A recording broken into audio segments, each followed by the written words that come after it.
Hey, what is going on, crypto people? It is the Crypto Siege with another day in my life and the crazy life that is the digital asset space. Good morning, good afternoon, good evening to each and every one of you. I'm so excited for you. Why? Because you're an early adopter in this new asset class that is a digital asset space. The digital asset space. You're an early adopter. You and I, my friends, we're playing a game that 99.99% of the masses don't even know is being played. And we are winning, my friends. We are winning. The market is doing what the market does. We're going to get into that. Got some more information from Twitter. Gotta tell you, it is a very, very interesting time. John E. Deaton is laying out some stuff, exposing again more of the corruption and collusion from the EEA, which is the Enterprise Ethereum Alliance. JP Morgan, Joseph Lubin is just not a great look. We're going to get into that, go over the numbers again today. Make sure you guys are up to date on the numbers. And a very, very, very interesting article coming out of the EU and the MICA. Yeah, they took that proof of work bill provision out of there. How about that? How about that? All right, guys, listen, this is your XRP Ripple daily news in around 0 to 10 minutes. So let's do it. Look, the total cryptocurrency market cap, 2.08 trillion is up 0.1%. 0.1% on the 7 day. Bitcoin is at $44,164 currently. Ethereum is at $3,090. It's up 10% on the 7 day. XRP is at 82 cents. Interesting stuff from there. Cardano's up 30% at $1.08. How cool is that? Shout out to all the new 1%ers at Cardano ecosystem. I'm happy and excited for you. Dogecoin is up 12% on the 7 day. How freaking about that? Isn't that interesting? Kronos is up 10% on the 7 day at at 45 cents. Is up 13% on the 7 day. That is really awesome to see. Cosmos, the Atom token, it's at $27. Interesting there. I'm participating in that ecosystem. It's pretty cool. Bitcoin Cash, again, 20% on the 7 day at $354. I don't know. I'm hoping. I don't know, but I'm hoping that Bitcoin Cash will get back to its all-time high. I don't know if it's a possibility. I don't know if the money's just too much into DeFi and NFTs for it to happen, but we shall see. Ethereum Classic, another one of those I'm hoping to get to all-time highs. It's up 71% on the 7 days at $45.90. Get to at least get to the previous all-time highs for both Ethereum Classic and Bitcoin Cash, but we shall see. Algorand, for all the algo fans, it's up 23% on the 7 day at 89 cents. I remember algo being over $1, so we're trying to get back, right? We still got to get to that 3 trillion on the total cryptocurrency market cap. So Axie Infinity up 38%. That's cool. At $69 currently. Shell is up 12%, but it's 21 cents. Interesting. Hedera Hashgraph, 21 cents. So Elrond is up 16% at $180. That's cool to see. Decentraland, Sandbox, the metaverse tokens, they're doing pretty good at $2.59 and $3.35 respectively. VeChain's up 15%. Is it because of this the VEUSD they got going on over there? A new stablecoin in the VeChain ecosystem. Very interesting to me. It's at it's at 5.5 cents. Phantom is CoinGecko says it's a buy. Buy some Phantoms. CoinGecko, $1.35, up 13% on the 7 day. So most of the market is in the green, and most of the green is double figure green. So that's cool. EOS, another one hoping to get to all-time highs in the crypto sieges. Homes up 19% on the 7 day at $2.45. Zcash, another one we're hoping to get to all-time high. It's up 30% on the 7 day. It's hard to complain about that. $198. So Gala Games, sleeper in my humble opinion, not financial advice. Do your own homework. Is at 24 cents. 24 cents. Harmony, 14 cents might be an interesting one to get into. Have not gotten into Harmony yet. So that is it, guys. The market again doing what the market does. Man, interesting times for sure. See if there's anything else I want to cover here that might be of interest. That's about it. That is about it. So yeah, market doing what the market does. Let's get into some of this stuff I want to cover with you guys. On Twitter, where was I? Where did I want to start? Right here. John Deaton just laying out some stuff. It's important to note. It's very, very important. We can't forget. Shout out to you, John. I hope you're doing well, my friend. He tagged Charles Gasparino, Eleanor Turret, Senator Davison, and Senator Jack Reed on this one. In this tweet, he says, I hope you see this email. The ethics lawyers at the SEC insisted that Hinman not go to a dinner if his partners at Simpson Thacher were going to be present. In an email, Hinman tells his buddy at Simpson Thacher that the ethics office is resisting him going to an ad hoc dinner if lawyers from Simpson Thacher will be there. They didn't want him going to hang out at a dinner because of the cosmetics, because of how it will look. It's coming from the ethics office.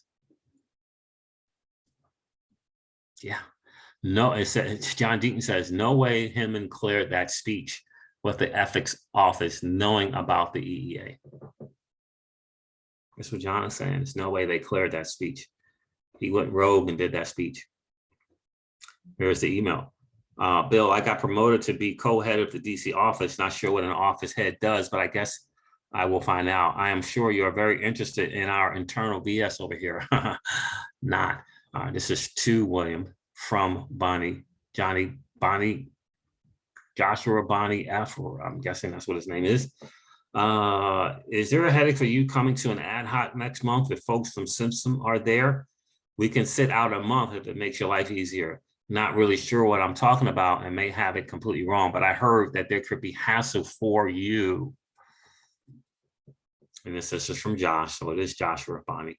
Thanks for your note and congrats to you. Let's discuss ad hoc. Our ethics folks were resisting. Now Bill responding. Let's discuss the ad hoc. Our ethics folks were resisting my attending if Simpson Thacher was going to be present. I don't like the idea of STV having to miss the meeting because of me, but we can talk about it. And maybe we could implement a protocol where we would not speak or ask questions so that our presence was purely passive. I am not intuitively grasping what the issue is. However, so that may be a completely stupid idea. In any event, we are happy to sit on the bench this month to make things easy if need be. Does Jay have the same issues? Well, we all remember this email. Just, you know, the optics not great, right? Crypto Eddie did a video about this email as well, and John is saying, great jobs, Crypto Eddie, driving home the clear impropriety between Hinman and a senior partner at Simpson Thacher. Now consider this, the deputy general counsel of Consensus had just left Sullivan and Cromwell, which is Jay Clauden's law firm. Ripple lawyers probed Hinman at his deposition with regards to Clayton. With reference, Clayton instructed Hinman to reach out to Consensus. William Hinman did in fact reach out because they met on December 13th, 2017. Yeah. So not only was the deputy general counsel of Consensus from Sullivan Cromwell, but Consensus and Joseph Lubin were major clients of Sullivan and Cromwell. On December 14th, 2017, Matt Corver, general counsel of Consensus, declared that Consensus with the Brooklyn project was building an alliance. And Digital Asset Investor put this out. Matt Corver, general counsel at Consensus in December of 2017, building an alliance with other blockchain companies, law firms, and regulators. We've had some talks with the folks at the SEC. I don't remember Ripple ever having an alliance with the SEC. Let's take a listen to this real quick. And regulators, we've had some talks with some standards about Ethereum technology used in enterprise. And we thought, why don't we do this with best practices in token sales again? So we started a little bit on this with the Coinbase framework last year, and the idea of the Brooklyn project is getting to a place where token sales better protect consumers. So Vinny talked about a couple of things, right? Like transparency in pre-sales, that's a big thing, right? Like no one should have a 10,000% discount. Transparency in pre-sales, really? After what Joseph Lubin pulled with telling whales to mask their identity?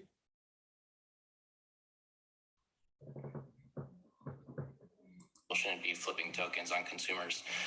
Things like lockups, things like restrictions on trading to reduce the chance of speculation, to reduce harm to consumers. So what we're really focused on there is building an alliance with other blockchain companies, law firms.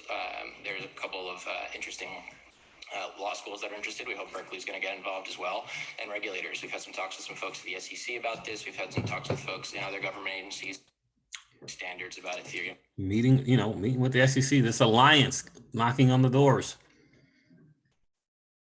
I just showed you that earlier to check that video out. That the EEA, the Token Taxonomy Act, appears as though that it was not written by Davison and Soto, but it was, however, put together and constructed by the people from the EEA.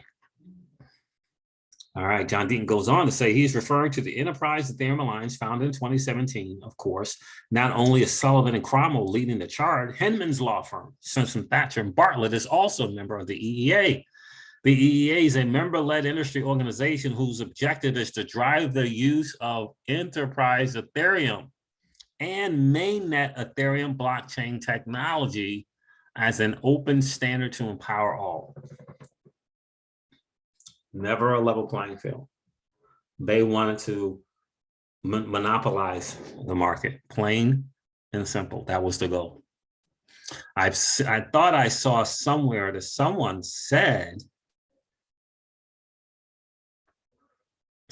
tweeted out, and I have to find a thread. Someone tweeted out that the EEA actually owns over 50% of the Ethereum that happened or whatever in the early days. That the members of the EEA owned over 50% of such of that Ethereum. So it'll be interesting to see that, right? So here, let me continue on.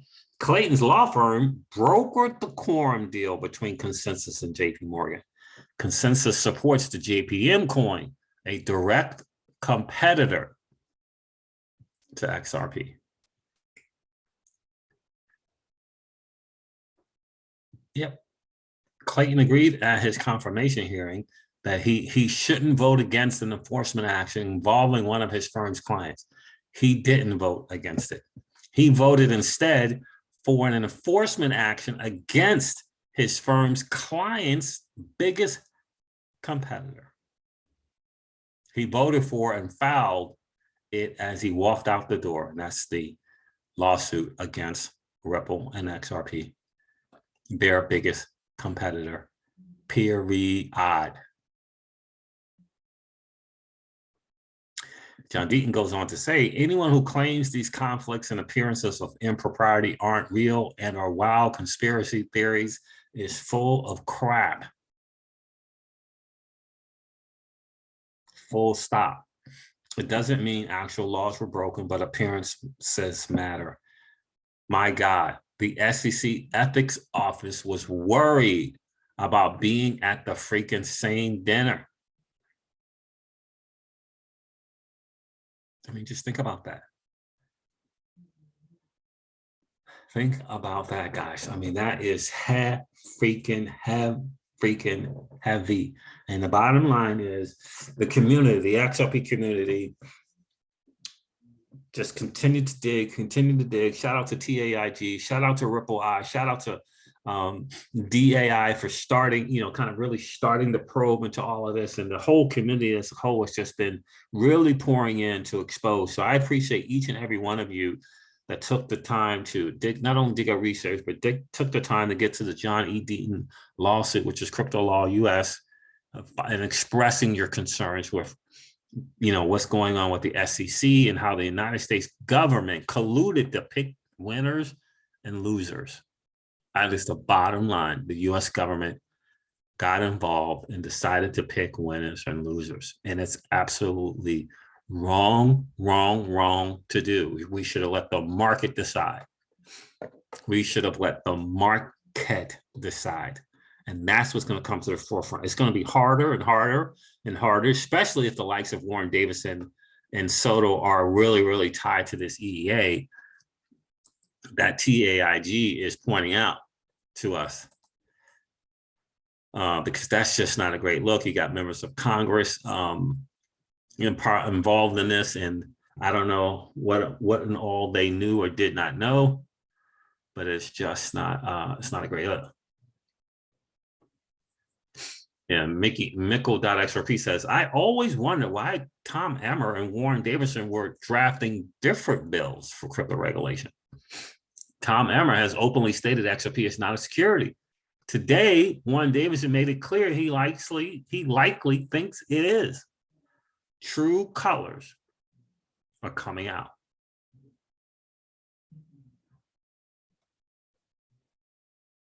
Yeah, true colors are coming out. All right, guys, look, I'm going to end this video like I do all of my videos and remind you guys of this, that old money doesn't want you to win. They don't want us to win. They would rather that you and I remain a cog in their perpetual wheel of trading our time for dollars. They don't want us to play in the same playground that they play in, where we allow our money to work for us. This is our chance to win, guys. The digital asset space is our chance to win. We are in the midst of the greatest transfer of wealth in the history of man. Are you participating, or are you standing on the sidelines? Here's what I do know, that the battle for you has already been fought, and the victory is yours. Go get it. I'll talk to you soon, guys. See ya. Bye.